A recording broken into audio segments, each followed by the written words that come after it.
que é a questão da predestinação e do livre-arbítrio.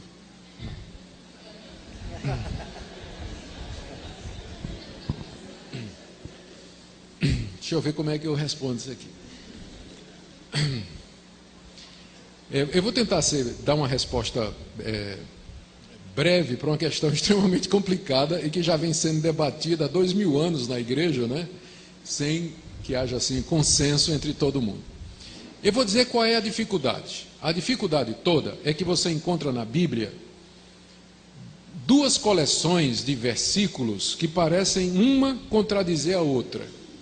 Então, por um lado, você tem uma longa lista de versículos que dizem que Deus é soberano, que Deus determinou tudo o que existe, que Deus predestinou aqueles que Ele quis para a salvação, que Ele escolheu quem Ele quis que vai ser salvo, que quem Deus não escolheu, esse não vai ser salvo de maneira nenhuma, só os eleitos entrarão no reino de Deus. Você tem dezenas de versículos, eu posso dar a lista para vocês que falam disso aí.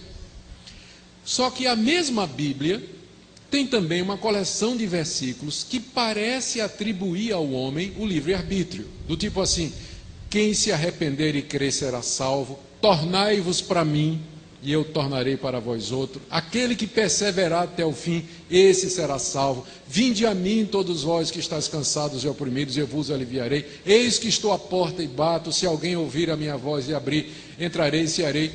Aí você fica doido, porque por um lado você tem a Bíblia dizendo, falando da predestinação, claramente, você pode dizer que você não entende a predestinação, mas dizer que ela não é bíblica, você está errado. Porque a Bíblia fala da predestinação e da eleição do começo ao fim, e não é pré-conhecimento não é que Deus anteviu, não tem nada a ver. Essa é uma tentativa de escapar da força dessas passagens. Deus elegeu quem Ele quis de acordo com o bom prazer da sua vontade. Efésios 1, Romanos 8, Romanos 9, Romanos 11, 1 Tessalonicenses 2, a lista é enorme de versículos que dizem isso. Então, por um lado, você tem um Deus que diz assim: não cai um passarinho no chão se não for a vontade de Deus, né? Não é isso que Jesus disse? Para o passarinho cair no chão tem que ser a vontade de Deus. Imagina a salvação do pecador, né? Imagina a salvação do pecador.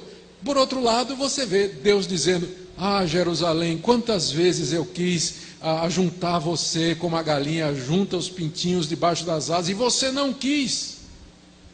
Você ouve Estevão dizendo: homens de dura cerviz, vós resistis ao Espírito Santo. Então como é que isso encaixa? A gente tenta combinar a soberania de Deus com o livre-arbítrio, e a resposta é impossível. Você não tem como. Isso é aquilo que nós chamamos em teologia de antinômio. Antinômio é quando você tem duas verdades que parecem se contradizer uma à outra. Deixa eu dar exemplo de mais dois antinômios na Bíblia. A doutrina da Trindade. Você vai encontrar um monte de versículos que dizem assim: só tem um Deus. Só tem um Deus. Ele é o único Deus verdadeiro. Ouve, ó Israel, o Senhor nosso Deus é o único Senhor. Aí você encontra um monte de versículos que diz que tem um ser chamado Pai, que é Deus, um outro chamado Filho, que é Deus, e outro que é o Espírito Santo, que também é Deus. Aí você fica: mas peraí, é um Deus só, mas tem três pessoas que aparecem na Bíblia chamadas de Deus. Como é que eu combino essas duas coisas? Não combina. É o que a gente chama de um mistério. É revelado. Você tem que aceitar que há um só Deus que subsiste em três pessoas. Não é um Deus de três cabeças, não são três deuses, não é um Deus que se manifesta de três formas diferentes. São três pessoas distintas que são um único e verdadeiro Deus. Ou seja, na matemática de Deus, 1 mais 1 mais 1 igual a 1. Na nossa, 1 mais 1 mais 1 igual a 3. Na de Deus, 1 mais 1 mais 1 igual a 1. Outro antinômio. A Bíblia fala de Jesus, tem várias passagens que se referem a Jesus Cristo como sendo o verdadeiro homem. Ele chorou, ele sentiu raiva, ele se entristeceu, ele cansava, ele comia, ele dormia, e ele sofreu e ele morreu. Tem uma lista de outras passagens que diz que Jesus é Deus, que ele já existia antes de vir ao mundo, que ele e o Pai são um, que ele é o Filho de Deus, que ele é eterno, que ele é onisciente e ele é onipotente. Agora me responda, se ele é Deus, quem é que morreu na cruz? Que Deus não morre. Resposta, não sei. As duas naturezas de Jesus é mais um outro mistério que a Bíblia revela e que a gente não consegue compreender. Não é que é uma contradição, é acima da nossa lógica. É acima, porque nós estamos falando de Deus, que é um ser totalmente outro. Ele é totalmente outro. Então, nós não temos como entender determinadas coisas. Então, a doutrina da predestinação e da responsabilidade humana se encaixa na mesma categoria. Deus é absolutamente soberano, só vai para o céu quem Deus escolheu e chamou. Pode ter certeza disso, é isso que a Bíblia diz. Por outro lado, você é responsável por sua decisão. Se você vai para o inferno, é porque você disse não, é porque você não quis. E se você for para o céu, é porque Deus chamou você. Todo crente de joelho, ele é um calvinista. Porque quando ele está de joelho, como é que ele ora? Ele ora assim, ó Deus, eu te agradeço. Você ora assim, ó Deus, eu... Não, desculpa. Você está de joelho dizendo assim, eu me agradeço porque eu tomei a decisão. Vou para o céu porque eu tomei o livre-arbítrio da forma correta. Eu me agradeço. É assim que você faz quando está de joelho? Não, não. Como é que você agradece? Deus, eu te agradeço porque se o Senhor não tivesse tocado meu coração, se o Senhor não me tivesse dado a oportunidade. Então, todo mundo de joelho é um calvinista.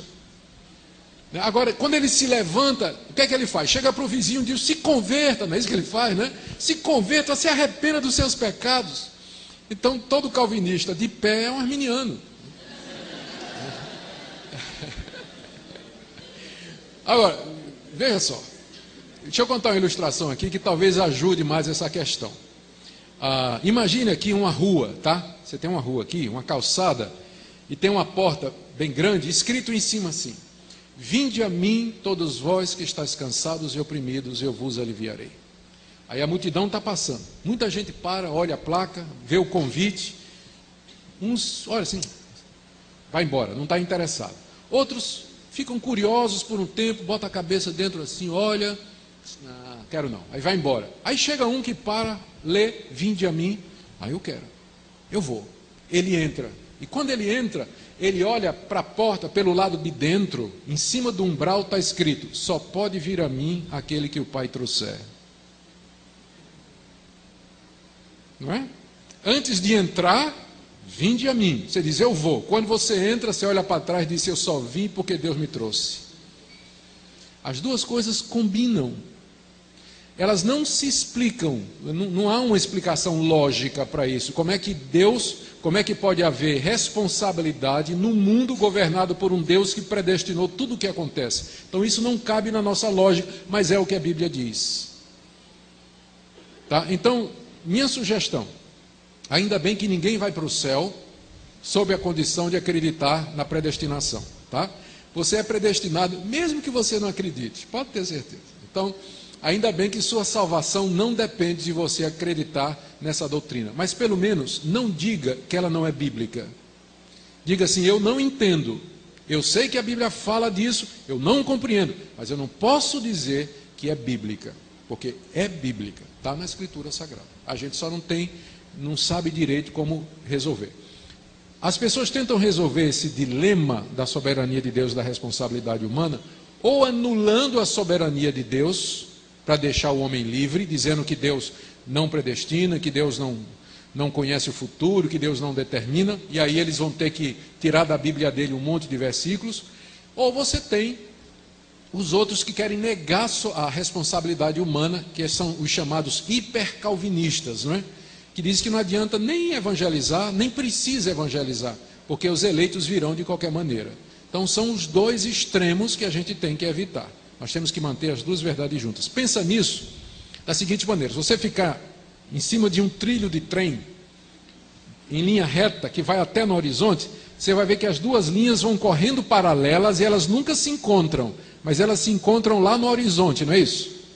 Então a soberania de Deus e a responsabilidade humana são as duas linhas desse trem, elas correm paralelas na Bíblia e se vão encontrar na eternidade, lá a gente vai compreender, Por enquanto, elas estão correndo lado a lado. Não se contradiz, estão correndo lado a lado, mas a gente não sabe como é que elas se relacionam. Tá bom assim? Todo mundo entendeu? Então vocês estão melhores do que eu, porque eu ainda continuo com dificuldade de entender.